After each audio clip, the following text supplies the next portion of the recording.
Hello বন্ধুরা, আজকের বজরংবলীর উপোস করি, পুজো করেছি, একটু দেরি হয়ে গেছে, পুজো পাঠ করছি।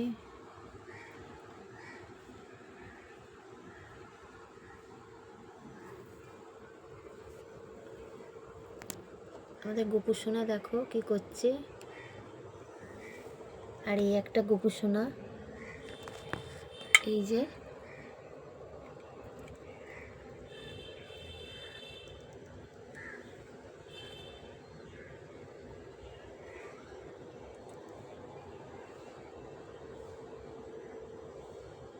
আর ছোট্ট শিব ঠাকুর ঘরে আছে।